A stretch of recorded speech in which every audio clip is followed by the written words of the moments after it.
Item ಯಾವುದೇ ಇರಲಿ try ಮಾಡಿ ಆಚಿ ಚಿಕನ್ ಮಸಾಲಾ. ಬಾಗಲಕೋಟೆಯಲ್ಲಿ ನಡೆಯುತ್ತಿದ್ದ ಹಿಂದೂ ಮುಖಂಡರ ಸಭೆ ಈಗ ಅಂತ್ಯವಾಗಿದೆ. ಮೊದಲು ಹೋರಾಟದ ನಂತರ ಶಿವಾಜಿ ಜಯಂತಿ ಆಚರಿಸುವುದು, ಮಸೀದಿ ಅಧ್ಯಕ್ಷ ಸೇರಿ ಸದಸ್ಯರ ಮೇಲೆ ಕೇಸ್ ಹಾಕಬೇಕು ಎಂದಿದ್ದಾರೆ.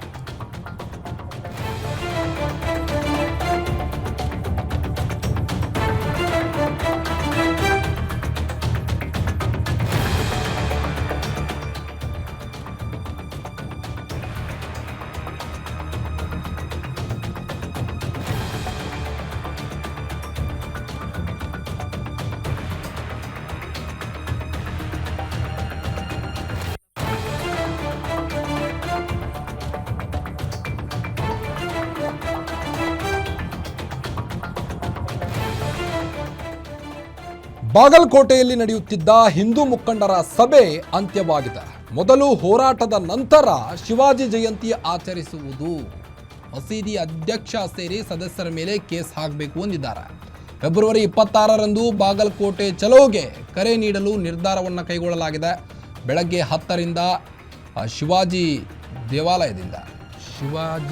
ದೇವಾಲಯದಿಂದ ಬೃಹತ್ ಮೆರವಣಿಗೆಯನ್ನು ಮಾಡಲಾಗಿದೆ. ನಂತರ DC ಅವರನ್ನೇ ಪ್ರತಿಭಟನಾ ಸ್ಥಳಕ್ಕೆ ಕರೆಸಿ ಮನವಿ ಕೊಡುವುದು. ಹೀಗಾಗಿ ಕೆಲವೊಂದಿಷ್ಟು ಸಂಘಟನೆಗಳು ಆಗ್ರಹಿಸಿವೆ. ಬಾಗಲಕೋಟೆ ಜಿಲ್ಲೆಯಾದ್ಯಂತ ಹೋರಾಟ ನಡೆಸಲು ತೀರ್ಮಾನವನ್ನು ಕೈಗೊಂಡಿವೆ. ಹಿಂದೂ ಮುಖಂಡರ ಸಭೆ ಬಳಿಕ ಅಶೋಕ್ ಲಿಂಬಾವಳಿ ಒಂದು ಹೇಳಿಕೆಯನ್ನು ನೀಡಿದ್ದಾರೆ.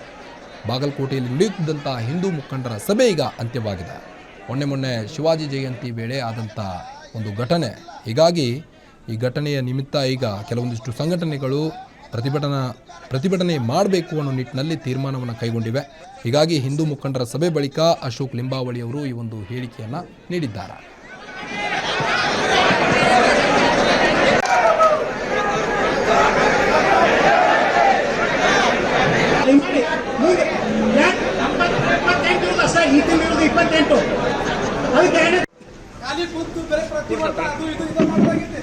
ಇದೇ ರೀತಿ ಶಿವಾಜಿ ಮಹಾರಾಜ್ ಇಲ್ಲಿ ಮಾಡಿ ನವನಗರದಾಗೂ ಮಾಡಬೇಕು, ಎಲ್ಲರೂ ಭಾಗಿಯಾಗಬೇಕು.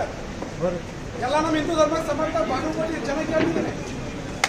ಪೊಲೀಸರು ಬಂದಾಗ ಲಾಠಿ ಜನ ಎಲ್ಲರೂ ಹೊರಕ್ಕಾರ ಸಂಧಿ ಗಿಂದಿ ಎಲ್ಲರೂ ನಿಂದ್ರಿ ಅಲ್ಲೇ ನಿಂತೆಲ್ಲ ಹೊರಕ್ ಮಾಡ್ರಿ. ಕೇವಲ ನಾಯಕರ ಮೇಲೆ ಮಾತ್ರ ಆಗ್ಲಿಕ್ಕೆ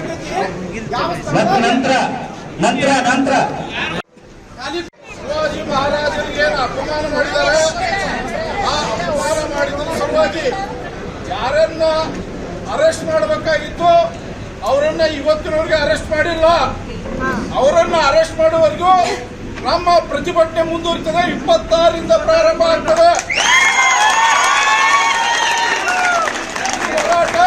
ಕೇವಲ ಬಾಗಲಕೋಟೆ ನಗರ ಮಾತ್ರ ಅಲ್ಲ, ಬಾಗಲಕೋಟೆ ಜಿಲ್ಲೆಯಾದ್ಯಂತ ಶಿವಾಜಿ ಮಹಾರಾಜರ ಹಿಂದೂ ಕಾರ್ಯಕರ್ತರು ಎಲ್ಲರೂ ಬಾಗಲಕೋಟೆ ಬರೋರಿದ್ದಾರೆ. ಅದಕ್ಕಾಗಿ ನಮ್ಮ ನಗರದಲ್ಲಿ ಬಹಳ ದೊಡ್ಡ ಸಂಖ್ಯೆ ಒಳಗೆ ತಾರೀಕು ನಾವು ಸೇರ್ಬೇಕಾಗ್ತದೆ.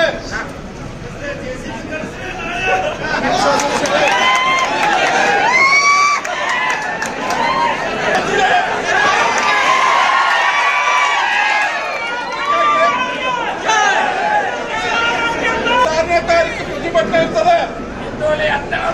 ನಮ್ಮ ಪ್ರತಿಭಟನೆ ಯಶಸ್ವಿ ಆದ್ಮೇಲೆ ನಾವೆಲ್ಲರೂ ಮತ್ತೊಂದು ಸೇರಿ ಆ ಶಿವಾಜಿ ಮಹಾರಾಜರ ಭವ್ಯ ಮೆರವಣಿಗೆಯನ್ನ ಡೇಟ್ ನೀವೆಲ್ಲರೂ ಸೇರಿ ನಿರ್ಣಯ ಮಾಡೋಣ.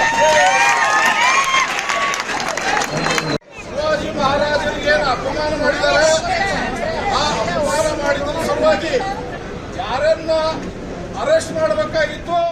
ನಿಮ್ಮೂರಿನಿಂದ ವಿಶ್ವ ಮಟ್ಟದವರೆಗೆ ರಾಜಕೀಯ, ಸಿನಿಮಾ, ಸ್ಪೋರ್ಟ್ಸ್ ಯಾವ ಸುದ್ದಿಯೂ ಮಿಸ್ ಆಗಲ್ಲ. ಬರೀ ಸುದ್ದಿಯಷ್ಟೇ ಅಲ್ಲ, ಜೊತೆಯಲ್ಲೇ ಇರುತ್ತೆ ವಿಶ್ಲೇಷಣೆ. ಗ್ಯಾರಂಟಿ ನ್ಯೂಸ್ನ ಸಬ್ಸ್ಕ್ರೈಬ್ ಮಾಡಿ, ಫಾಲೋ ಮಾಡಿ, ಕ್ಷಣ ಕ್ಷಣದ ಅಪ್ಡೇಟ್ಸ್ ಪಡೆಯಿರಿ.